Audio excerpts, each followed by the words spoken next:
Have you ever heard that saying, don't judge a book by its cover? Well, get ready, because today we're diving into a classic Chinese tale that takes that idea to a chilling extreme. Painted Skin. Oh, Painted Skin. A story that's been around for centuries. And we have 3 audio sources here that really get into why it's so fascinating. It really gets under your skin, doesn't it? Yeah. We're going to try to uncover why that is, the history, the horror, even the psychology behind it. But let's start at the beginning. Okay, so the story itself has been around for a long time, a really long time. And the earliest versions, well, they actually featured tigers and seductive women. Can you imagine? Wild animals and beautiful women. What kind of message were they sending with that, do you think? I think those early stories, they were like warnings Yeah. about the dangers outside the villages, especially for men, if they were venturing out alone. So, like, be careful. Watch out for the dangers out there. Exactly. A reminder to be wary of the wild, the Yep. untamed wilderness and the creatures that lived in it. So it was a very literal watch out kind of story. Yeah, exactly. But, as the story evolved, things changed. The focus shifted from those external threats, like the tigers, to something much more internal, much more psychological. You see, it became less about tigers and more about, about lust, the monster of lust, you could say, and how dangerous it is to just be swayed by appearances. That's a really fascinating shift. What do you think caused that? Why that change? Well, I think it reflects something deeper, a growing understanding of human nature and its complexities. The storytellers, they began to explore the idea that the most dangerous monsters, well, they aren't always, the ones with claws and teeth. Sometimes the most dangerous monsters are the desires, the weaknesses that we have inside of us. And that brings us to Pu Songling, right? And his collection of stories, Strange Tales from a Chinese Studio, 17th century, if I remember correctly. One of the sources we have actually called it a masterpiece of the weird and eerie. Strange Tales is incredible. And you know what? It's still popular today. Painted Skin, though, that's one of the stories that everyone remembers. And that's what we're really focusing on. Pu Songling, he had a talent, didn't he, for crafting these chilling, vivid stories. The kind of stories that make you think twice about what could be lurking in the shadows. Oh, he did. He really did. And Painted Skin, I think what's interesting about it is how it takes those primal fears, those anxieties, and it just weaves them into this story. It's horrifying, but it also makes you think. One scene that always stuck with me is the one where Wang Sheng, the main character, he actually sees the demon painting its human skin. It's so detailed, so disturbing. Ugh. That scene, it's a masterclass in horror writing. Pu Zongling, he doesn't hold back at all. The details, the green face, the teeth, the way the skin is, it's like a mask. Yeah. Grotesque, but captivating. It plays on our deepest fears. What could be hiding underneath, Yeah. It really makes you wonder, why are we drawn to stories like this? Why are we fascinated by horror, by the grotesque? Well, there's a few things going on, I think. Painted Skin, it blends romance, fantasy, and horror. It's like this potent emotional cocktail, And as we said, Pu Songling's attention to detail, it makes it so visceral. It's an experience. But there's also something psychological going on. So it's more than just being scared. Not exactly. There are theories that we get something out of it. We actually get gratification from fear. But, in a controlled setting, like reading a scary book or watching a horror movie, it's like a way to confront our anxieties, safely, and to process them in a way that ultimately, well, it's almost enjoyable. Like a roller coaster. It's terrifying, but then you feel exhilarated. But let's not forget, there's also a lot of social commentary in Painted Skin. It's not just a scary story. No, you're right. Absolutely. One of the sources actually compared the Painted Skin to the way we present ourselves online, our digital identities. It's like those perfect photos, those carefully crafted posts we see all the time. So it's like, are we all susceptible to being tricked by a painted skin in our real lives? It's a really powerful parallel. Painted Skin is about deception, about the allure of the forbidden, and the consequences of judging just based on appearances. That message, well, it's just as relevant today as it was centuries ago. So how do we avoid being deceived? What can we learn from this centuries-old story to help us, navigate a world where appearances can be so easily manipulated? That's the question, isn't it? And Right. and to understand that, I think we need to look closer at Wang Sheng, at the choices he makes. He's not just, a passive victim. So there's more to his story than meets the eye. Exactly. And to understand his vulnerability, we need to consider the social context. Painted Skin was written during the Ming Dynasty, a period where Confucian ideals were dominant. Confucianism.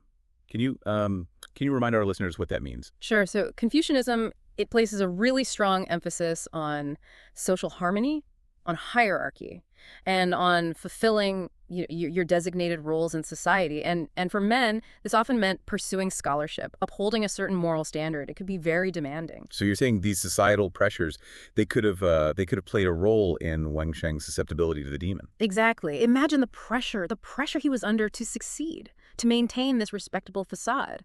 This might have made him more vulnerable to the allure of the demon. She presented herself as everything he thought he desired. It's like he was primed to be deceived. Yeah, and to make matters worse, he ignored the warnings from a character in the story who represents reason, wisdom, the Taoist priest. Ah, the Taoist priest. He's almost like a spiritual detective, isn't he?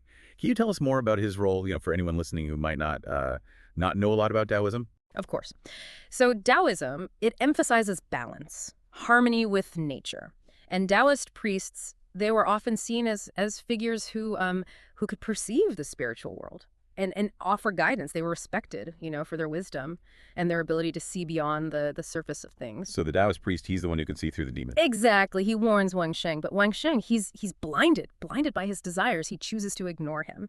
It's a classic example of how our own desires, if we don't check them, they can cloud our judgment. They can lead us down dangerous paths. So it's not just about a demon preying on a man who is naive. It's about the choices we make, the voices we choose to listen to, and the consequences of those actions. You got it. And it's this complexity, I think, that makes Painted Skin so much more than just a horror story.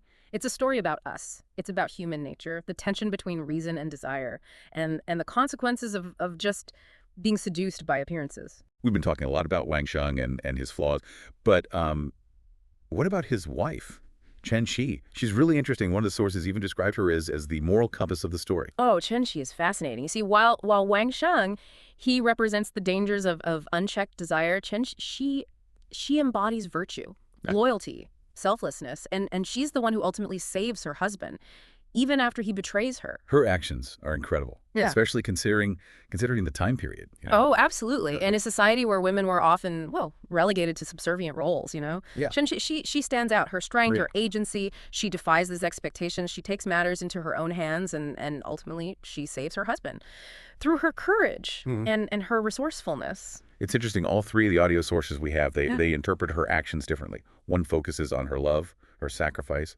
Another sees it as strength, resilience, and yet another, they see it as a message about redemption. For those who stray. It's a rich story, wouldn't you say? It offers so many layers of interpretation. It makes us think about morality, about deception, about the power of choice, individual choice. There's something in it for everyone, isn't there? But one thing they all agree on, I think, is the importance of the moral safety net of the story. Can you explain what that means in the context of Painted Skin? Sure. So while the story is full of horror and transgression, it also offers hope, redemption. Yes, Wang Sheng is punished, but he also gets a second chance, thanks to his wife's selflessness. So even with all the darkness, all the horrifying imagery, there's this underlying sense that even when we make mistakes, even when we stray from the path, there's still hope for redemption. Exactly. And I think that's a really powerful message, a comforting one. It suggests that even when we fail, there's still hope. There's still a chance for us to find our way back to the light. And that brings us to the end of the story, doesn't it? We meet this beggar, a mysterious beggar, who, he seems to have the power to bring Wang Sheng back. It's a strange scene, isn't it? It is. It is a strange theme. But remember, these are strange tales.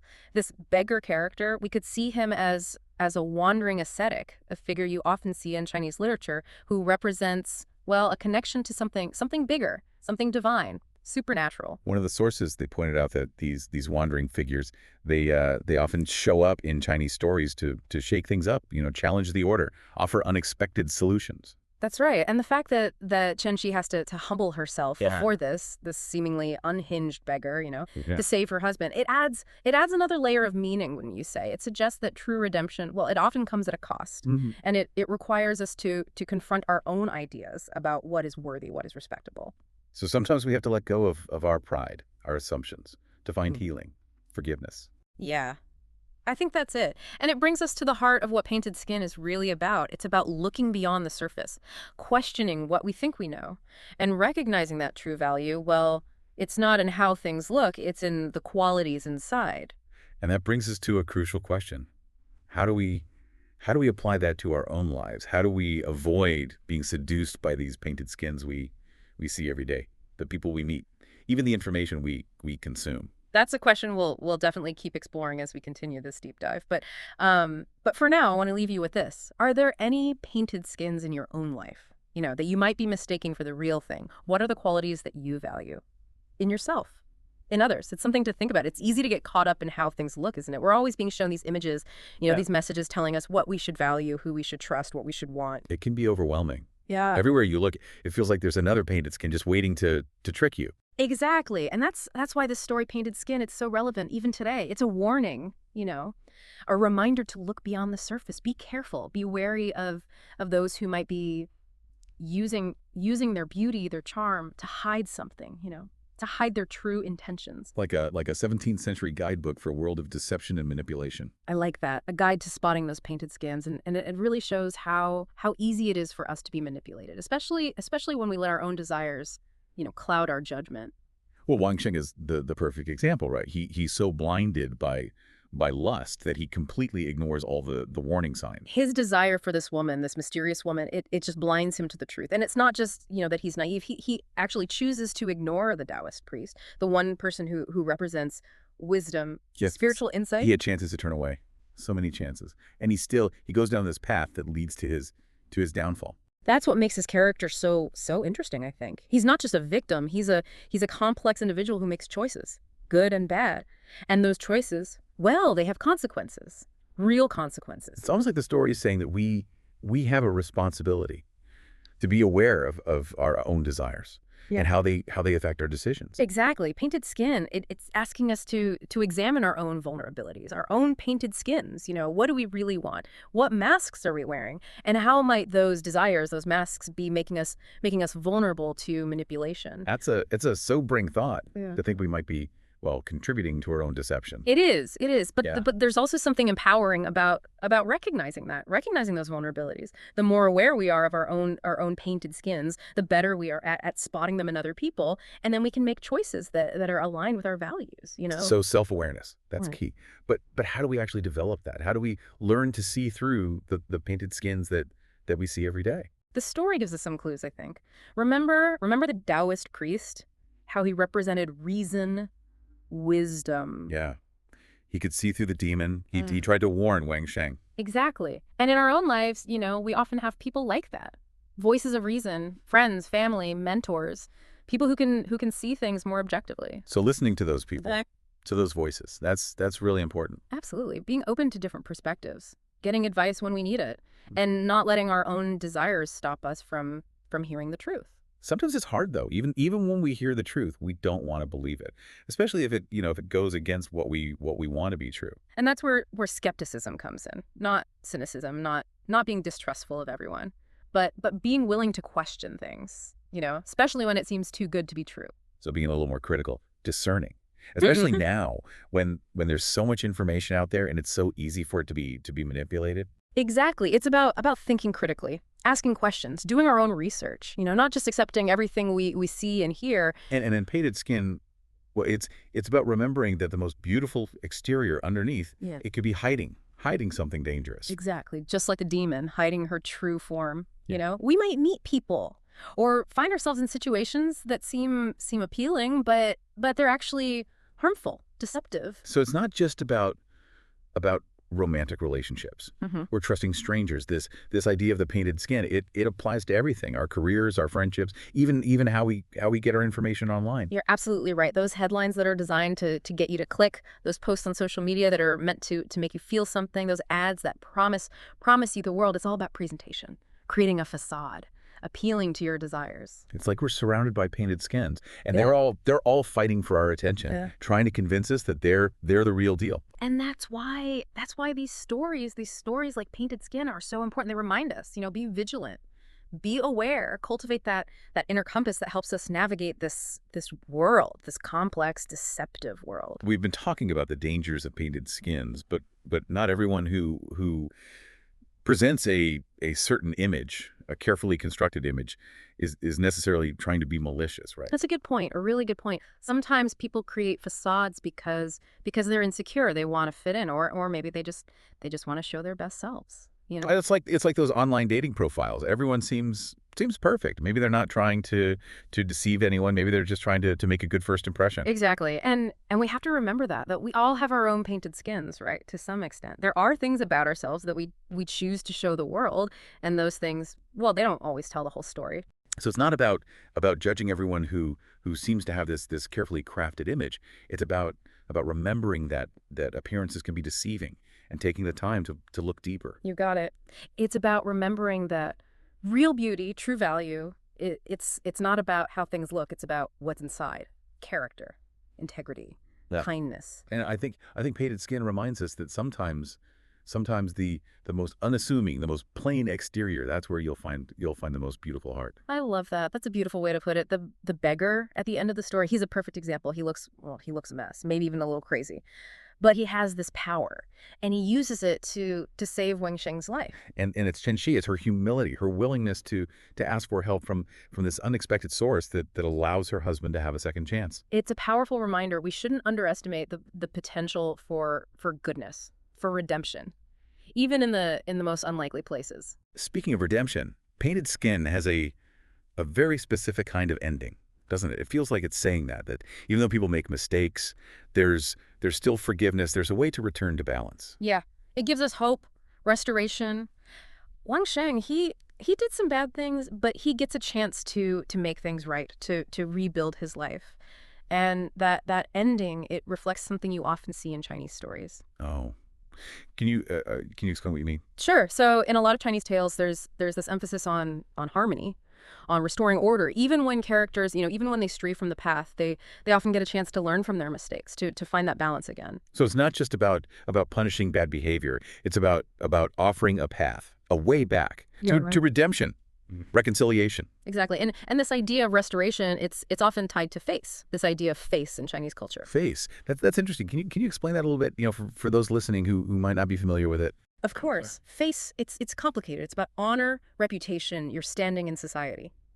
Maintaining dignity, respect for yourself and for others. And in Painted Skin, you see what the characters do. It affects their face and how they try to restore it.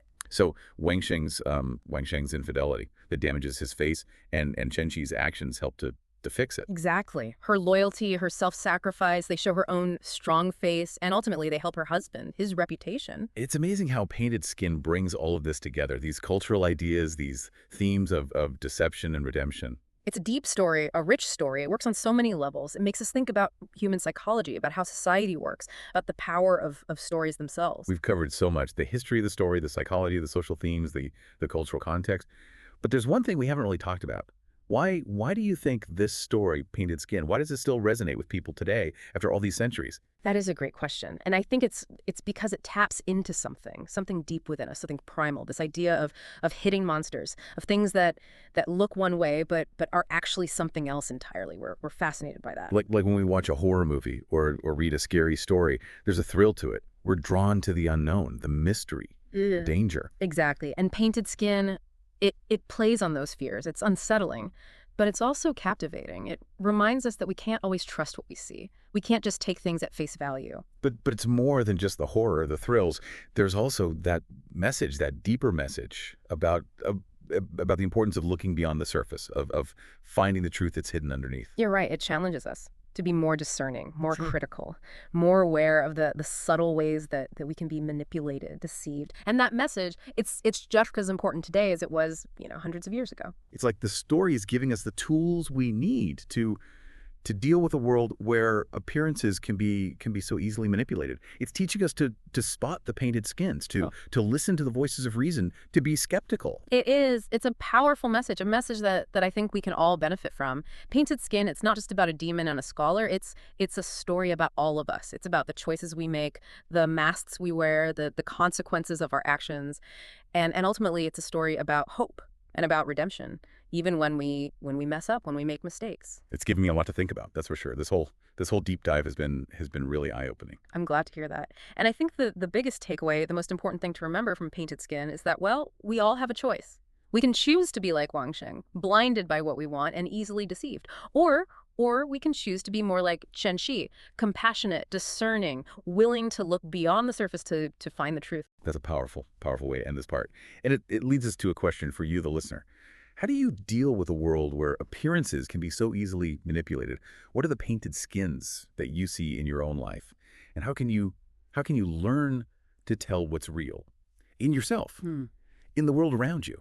It's something to think about. It's funny. We started with this old Chinese story, but it feels like we found something true about the world, about life.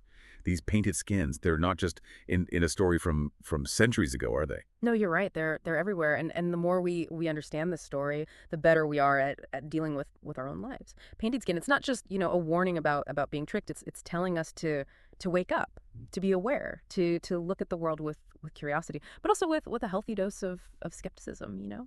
So how do we do that? How do we balance being open to new things, to new people, but also being aware that someone might be trying to deceive us? I think it starts with us. Starts inside. You know how Wang Sheng, how his own desires, his weaknesses, they made him easy to manipulate.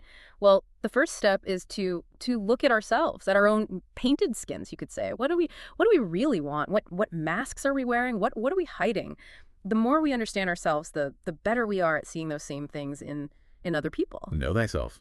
Right. If we get to know ourselves, our own motivations or weaknesses, then we're less likely to be fooled by people who might try to use those things against us. Exactly. And it also helps us to understand other people, to have empathy. Remember, not all painted skins are bad. Sometimes people, they create these facades because they're insecure, or they want to please other people, or maybe they just want to show their best side. We're all complicated, aren't we? Oh. We have layers. We have our own stories, our own struggles. We do. And that brings us to another important lesson from this story. Listening. Remember how Wang Sheng, he ignored the Taoist priest? He wouldn't listen to the warnings. He was so focused on what he wanted that he couldn't hear anything else. That's it. And in our own lives, we need to be willing to listen to the people who might see things differently than we do, especially the people we trust, the people we respect. Sometimes those people, they can't see things that we can't. Be open to feedback, even when it's not what we want to hear. Exactly. And be willing to question what we believe, what we think we know. The dangerous thing about these painted skins is that they often use our own biases against us. Oh, can you give me an example? Sure. Think about how quickly we judge people based on how they look, their clothes, their job. We make these judgments without really seeing them. It's like we're trying to put people in these little boxes to make things simple. Yeah, and painted skin, it's telling us to question those boxes, to look deeper, to see people as individuals, not just, stereotypes. So see the world, see people with more compassion. Yes, and also, with a healthy dose of skepticism. I don't mean being cynical or not trusting anyone. It's about being discerning, asking questions, not just believing everything you see or hear. Especially now. Yeah. With so much information coming at us all the time. Absolutely. We have to be critical, to think about where our information is coming from, to consider, different points of view. Yeah. And to come to our own conclusions, not just accept what we're being told. So be an active participant, not just a passive recipient. Right. Exactly. And that's where the idea of seeking truth comes in. Painted skin, it reminds us that the truth, it's often hidden, buried under layers of deception. But it also tells us that the truth is worth finding. It's how we navigate this complicated life, how we make decisions that are true to who we are. So be curious, ask questions, dig a little deeper to find what's real. Beautifully said. And this search for truth, it's not just about not being tricked. It's also about finding the beauty, the complexity that's often hidden underneath, It's like Chen-Shi, how she sees the good in her husband. Even after everything he did, she sees beyond his flaws. She sees that he can be redeemed. That's a great observation. And it shows us another important lesson from Painted Skin. Compassion, forgiveness. Chen-Shi gives her husband a second chance. And we can do that too. We can offer grace, understanding to people who have hurt us, because everyone makes mistakes. Everyone deserves a chance to redeem themselves. See the humanity in others. Yeah. Even when they disappoint us. Yes. And see that potential in ourselves to grow, to change. Painted Skin, it reminds us that we're all work in progress. We all make mistakes, and we can learn from them. It's hopeful, isn't it? Yeah. It's like saying that even when we mess up, when we're tricked, we can still learn something. We can come out stronger, wiser. I couldn't have said it better myself. Painted Skin, it's a story that stays with you. It challenges you, it makes you think, and in the end, it inspires you to live more authentically, more compassionately, more mindfully. It's been amazing exploring this story with you. We've Yeah. looked at the history, the horror, the psychology behind Painted Skin, and it's been so insightful, so relevant to our lives today. I agree. And I think what we need to remember from this deep dive is that, well, the world is full of painted skins, real ones and metaphorical ones. But if we're self-aware, if we have empathy, if we're, a little bit skeptical, and if we're committed to finding the truth, well, then we can navigate this world, this complicated world. We can do it with more clarity, more compassion, more resilience. So as we wrap up our deep dive into Painted Skin, we want to leave you with this. What are the painted skins that you see in your life? And how can you use what we've talked about to see the world, to see yourself with more clarity, with more compassion? Keep those questions in mind. And may you always have the wisdom to see things, to see people for what they truly are, inside and out,